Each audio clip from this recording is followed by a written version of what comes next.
The supply chain issues are absolutely wrecking the manufacturers. We just got sales numbers for January, and little old Acura taking the worst of it.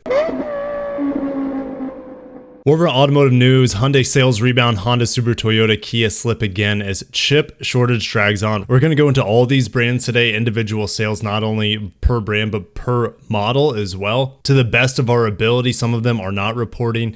If you're new to the channel, my name's Kirk. I talk about Japanese and Korean cars, and I also dive into industry news quite a bit.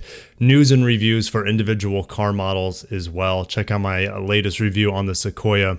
But here we go. Hyundai retail deliveries rose 18% to a January auto sales record for the brand, offsetting zero fleet shipments last month.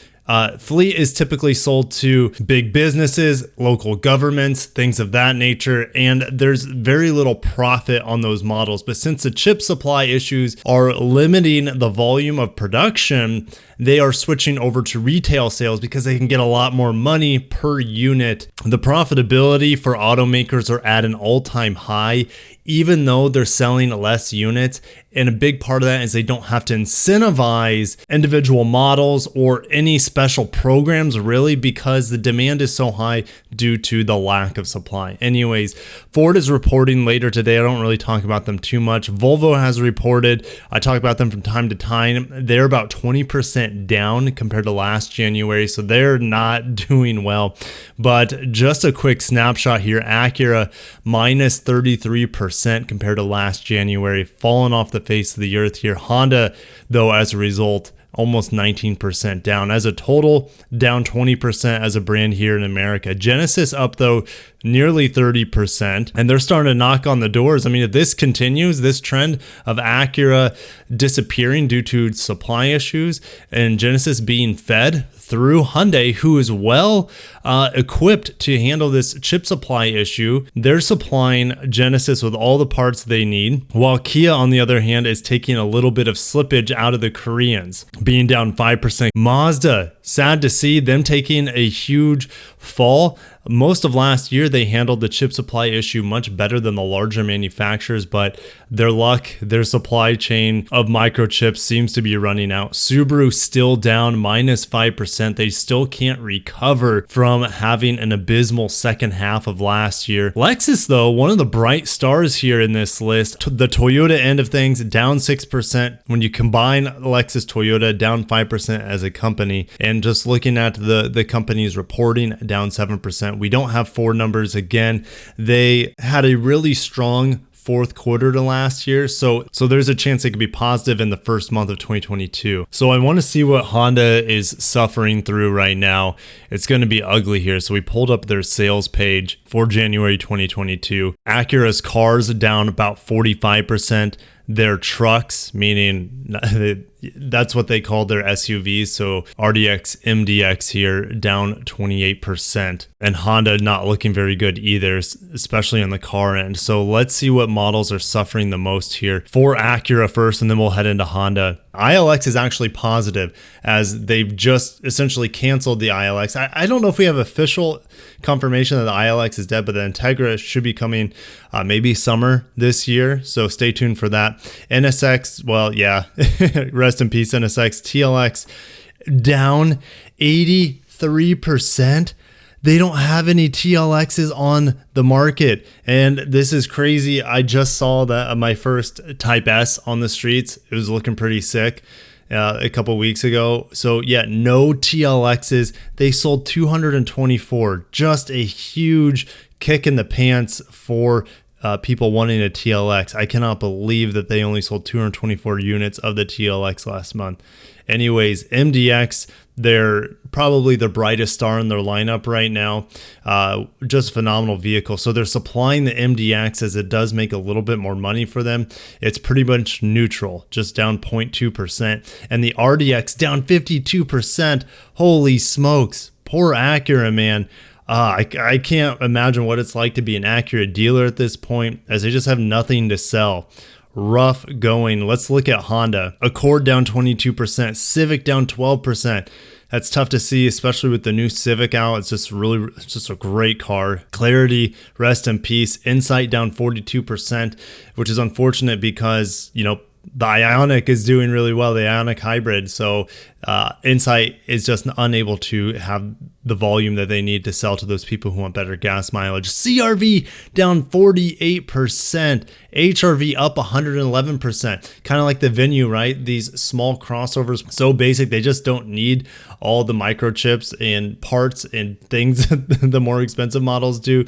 So this HRV, the old HRV, and we just got a tease of the new one recently, but up 111%. So the HRV is kicking butt. Odyssey down 49%. Minivan market is still strong, but the Passport up 22%, while the Pilot down 18%. It's very interesting because they're pretty much the same vehicle, the Passport being the more sporty version. So maybe sales of the Pilot just aren't that great right now, and people would rather have the Passport. But you see just in total volume, the Pilot is selling about double what the Passport is. So Ridgeline up 28%. I mean, it could be due to the better looks of the new Ridgeline or the refreshed Ridgeline, but I'm actually surprised to see it up 28%. But we need to keep moving. We also have Mazda. Mazda reported January sales for us, and we know it was down 16.5% compared to last year. Mazda 3 as a whole is up 14%. The hatchback is selling really, really well, but the sedan is in the dumps.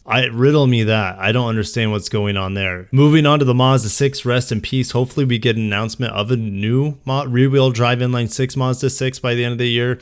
We'll see about that. Mazda MX-5, really low volume here. It's such a niche car. It had a great 2020 and 2021, but it looks like its hot streak is coming to an end, down 28%. CX-3, rest in peace. They didn't even sell one this past January. CX-30, down 50%. This is tough because this is our second best-selling vehicle. So yeah, they're feeling supply chain just choke the sales of their cars right now. CX-5 down 7%. That's their biggest volume seller, so that's good to see that they're able to supply that a little bit better. CX-9 down 7%. I'm getting a CX-9 for reviewing this coming week. So yeah, it'll be the last year of the CX-9 as they replace it with the CX-90. And MX-30, the fully electric car with 100 miles of range, sold 33 units in January. Starting with Toyota, the brand's 5 biggest sellers generated a lower last month compared to 2021. Corolla's down 20%, Camry down 10%, RAV4 down 6%, Tacoma down at 19%, ouch, but Highlander was up 2%. Toyota has a 19-day supply of cars and light trucks, with only 18,000 in dealer stock, while 105,000 are at the ports. There's a huge blockade essentially of ships waiting at ports. There's nothing that they can do to manage this right now. It's just slow going, getting the vehicles off ships. It's not just limited to cars, unfortunately. It's affecting every single thing that gets imported and exported in the country. Anyways, Hyundai, the brightest star of all these companies, up 18% for the retail end of things. The Venue is up 70%. The Venue, one of their cheapest cars, is doing extremely well. It must not need that many microchips, things like that, is that it's more of a bargain vehicle. Tucson up 64%, riding on the back of the new redesign. So it's impressive that they're able to have that sort of supply for the Tucson. And we just saw that the RAV4 is down pretty big, and we know Honda's CRV is probably suffering. We'll get into Honda here in a little bit, but the Tucson kind of snapping up those sales in that mid-size crossover segment. Palisade up 12%.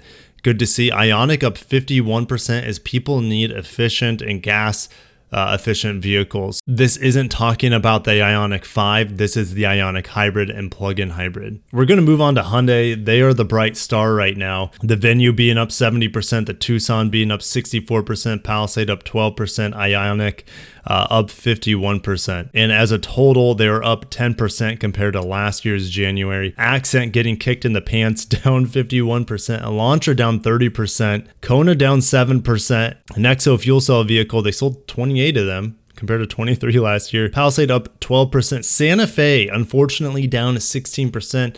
That's a big volume seller for them. Sonata, down 40%. Holy smokes. The Catfish is getting noodled on that one. The Tucson, though, up 64%. They really want to supply that Tucson. Probably the biggest selling segment for Hyundai, that midsize crossover, and they're supplying that Venue very, very well as well. And the Veloster they just need to cancel it at this point. I think only the Veloster N is available right now. They sold 86 of them. Heading to sister company Kia, didn't have quite as good of a month compared to 2020, being down about 5.5%. And unlike their brother or sister company, they don't give percentages here. So I'm not going to talk about individual models. It's a lot of work on my part, but I know the Soul is down quite a bit. The Seltos is down quite a bit, which is unfortunate because that's one of their best cars, I feel like, in their lineup. And the cheap car like the Forte, like the Hyundai Accent, they're both down as well. And little old Subaru, guys, Subaru was struggling really bad in the second half of last year, and it continues here. Now, only down about 5%. It's not as horrible as I thought it was going to be. So let's see what's clinging on here. The Forester is able to sell at a positive compared to January 2021. Impreza up 6%. WRX STI as they run out of those models because the new models aren't available. The new STI isn't even announced yet. Ascent up 15%. The Ascent sales, man, are the complete nightmare. They're up, they're down. It's anything but consistent for the brand, but it's good to see them clawing back some market share there. Remember, the CX-9 is one of the direct competitors. Mazda only sold about 2,500 CX-9s. Legacy down 14%. Outback, one of their biggest volume sellers, down 10% here. BRZ up 103% as they're starting to get some volume of the rear wheel drive coupe.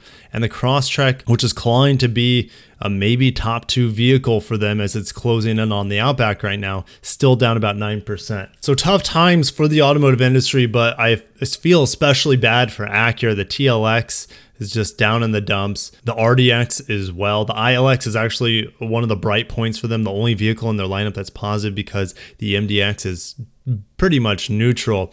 At least Acura bagged a 1-2 finish at Daytona this past week, so that's some good news for them. And spy shots of the interior of the Integra, like it's a prototype, so I'm not really going to talk about it too much. Those have been going around, but I can't wait to see what you guys have to say about how horrendous the market is.